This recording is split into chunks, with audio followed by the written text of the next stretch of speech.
एस्पिरंट्स immunity power ही जी आहे तर ही power generate होते आपल्या बॉडीमध्ये दोन पद्धतीने.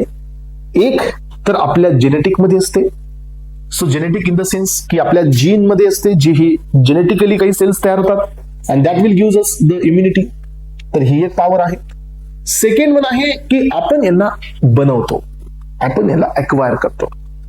बनवतो याचा अर्थ आपल्या बॉडीमध्ये ही पास होते. मग याच्यात आपण दोन पद्धतीने पाहतो की एकतर आपण याला स्वतः बनवतो, नाहीतर मग आपण ह्याला अक्वायर करतो. मग आता आपण पाहूया. सो अक्वायर करतो कधी? In response to positive agent. म्हणून हे जे इम्युनिटी सिस्टम आहे किंवा इम्युनिटीचं जे क्लासिफिकेशन आहे, सो यांना ऑलरेडी दोन क्लासमध्ये क्लासिफाय करण्यात आलेलं आहे. यातील पहिला क्लास आहे तो म्हणजे natural immunity, that is इनेट immunity. हे इनहेरिटेड असते. इनहेरिटेड इन द सेन्स की ही जेनेटिक असते, बाय बर्थ ही तुमच्यात आलेली असते. हे तुम्ही अक्वायर करत नाहीत आर्टिफिशियली, नॅचरली, ऍक्टिव्हली, पॅसिव्हली काहीच नाही. हे ऑलरेडी तुमच्यात असते. ही जनरेशन टू जनरेशन तुमच्यात राहतेच. सो इंडिव्हिज्युअल रेशियल स्पेसिस हे याच्या अकॉर्डिंगली ही नॅचरल इम्युनिटी असते. यानंतरची इम्युनिटी असते दॅट इज अक्वायर्ड. अक्वायर्ड म्हणजे काय? After the birth he immunity आपण मिळवलेली असते. मग आता याच्यामध्ये दोन पॉइंट आहेत, ऍक्टिव्ह अँड पॅसिव्ह. यामध्ये आजपर्यंत लक्षात ठेवा, ऍक्टिव्ह याचा अर्थ काय की ही इम्युनिटी आपण बनवलेली आहे अगेन्स्ट द मायक्रो ऑर्गॅनिझम. ठीक आहे. सेकंड वन आहे पॅसिव्ह. पॅसिव्ह याचा अर्थ आहे की आपण इम्युनिटी, हे पहा याच्यामध्ये आपण काय केलं, सो याच्यामध्ये आपण अँटीबॉडीज स्वतः तयार केल्यात. येस, म्हणून आपल्याकडे ती इम्युनिटी. बघा अँटीबॉडीज आपल्याकडे दोन पद्धतीने असू शकतात. एक, आता तुमच्या पॉकेटमध्ये जे तुमचे सो डेलीचं जे आहे पॉकेट मनी, तो दोन पद्धतीने असू शकतो. एक तुम्ही स्वतः कमवलेला आणि तुम्ही तुमच्या पॅरेंट्स कडून घेतलेले, असे दोन प्रकारचं बजेट असू शकतं तुमच्याकडे. तसं आपल्या बॉडीमध्ये जी इम्युनिटी आहे ही पण दोन प्रकारची आहे. सो एक, जे अँटीबॉडीज आपण स्वतः बनवल्या.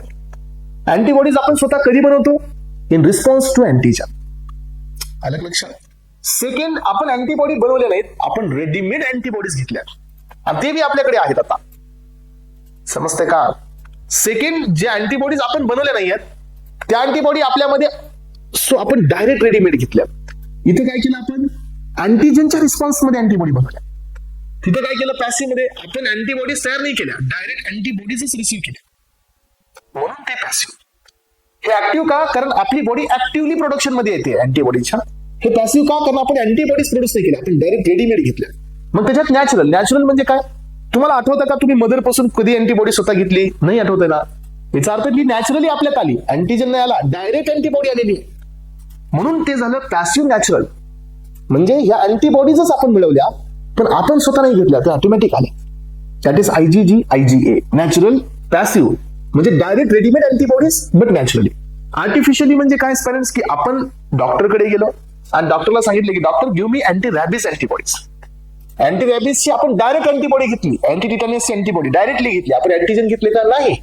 याचा अर्थ आपण इंजेक्शन देऊन अँटीबॉडी घेतल्या. अँटीबॉडी म्हणतो aspirants, please make a difference. Antibodies घेतोय आपण इंजेक्शननी, दॅट इज पॅसिव्ह. पॅसिव्ह हा वर्ड का आला? सर आपण तर इंजेक्शननी घेतोय, मग पॅसिव्ह वर्ड का घेतोय? बेटा पॅसिव्ह हा वर्ड इंडिकेट करतो you are taking antibodies, not antigen. Active word हा इंडिकेट करतो यू आर टेकिंग अँटीजन आणि against the antigen your body is trying to produce antibodies.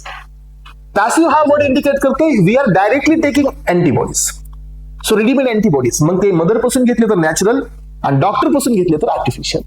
Doctor पासून आपण इंजेक्शन नाही घेणार आहोत, म्हणजे आपण स्वतः घेणार आहोत, म्हणजे ते आर्टिफिशियल घेतो आपण. मग हे पण आपल्या बॉडीत एक रिस्पॉन्स आहे. आता हा ऍक्टिव्ह याचा अर्थ काय की अँटीजन देऊन अँटीबॉडी तयार होत आहे. मग याच्यामध्ये नॅचरल. सो आपण कुठेच गेलो नाही, आपल्याला इन्फेक्शन झालं, आपण असं जात होतो बाहेर, तर आपल्याला इन्फेक्शन होऊन आपल्या बॉडीत ते व्हायरस गेलं आणि त्याच्या अगेन्स्ट मध्ये नॅचरली अँटीबॉडीज तयार झाल्या. जसं की कोविड-19 तुम्ही पाहिलं असेल की कोविड. सो तुम्ही पाहिलं असेल एस्पिरंट्स की कोविड-19 मध्ये 70% पॉप्युलेशनच्या बॉडीमध्ये अँटीबॉडीज आपल्याला फाउंड झाले. याचा अर्थ काय की 70 सगळ्यांनाच कोरोना झाला, सगळ्यांची डेथ नाही झाली, सगळ्यांना सिम्पटम्स नाही आले. कारण काय, काही जणांच्या बॉडीमध्ये कोविड गेला, त्याच्या अगेन्स्ट मध्ये अँटीबॉडीज तयार झाल्या आणि त्यांनी त्याला डिस्ट्रॉय केलं. याचा अर्थ अँटीबॉडी तयार झाल्या म्हणजे याला कोरोना झालेला आहे असं आपण ओळखतो. मग आता या ठिकाणी आपण काय केलेलं आहे? नॅचरलचा अर्थ आहे की नॅचरली कुठला तरी व्हायरस आपल्या बॉडीत एंटर करते, नॅचरल आपली बॉडी त्याच्या अगेन्स्ट मध्ये अँटीबॉडी बनवते. That is what the natural active. आणि आर्टिफिशियल ऍक्टिव्ह याचा अर्थ एस्पिरंट्स आपण वॅक्सिन घेतोय. Vaccine content dead part of the virus. पण लाईव्ह व्हायरस असतं, लाईव्ह अटेन्युएटेड व्हायरस असतं, डेड व्हायरस असतं. आपण स्वतः व्हायरस देऊन अँटीबॉडी तयार करायची इच्छा ठेवतोय. आपण वॅक्सिन देऊन अँटीबॉडीज प्रोडक्शन करतोय. हे झालं आर्टिफिशियल ऍक्टिव्ह. तर सगळ्यांना क्लिअर होता हा क्लास, कारण इथं क्लिअर नाही झालं तर पुढे क्लिअर होणारच नाही. सो ऍक्टिव्ह याचा अर्थ आपण अँटीजन देऊन अँटीबॉडी प्रोड्यूस करताय. पॅसिव्ह याचा अर्थ डायरेक्ट रेडीमेड अँटीबॉडीज घेताय. ऍक्टिव्ह मध्ये नॅचरल इट मीन्स की नॅचरली काही व्हायरस आपल्या बॉडीत जात आहे, त्याच्या अगेन्स्ट मध्ये body will produce antibodies. So active मध्ये आर्टिफिशियल इट मीन्स की आपण इंटेन्शनली आपल्या बॉडीमध्ये व्हायरस एंटर करतोय आणि त्याच्या अगेन्स्ट मध्ये अँटीबॉडी आपण प्रोड्यूस करतोय. That is artificial active. Passive in the sense we are taking direct ready-made antibodies from the mother, that is natural, and from the doctor, that is artificial.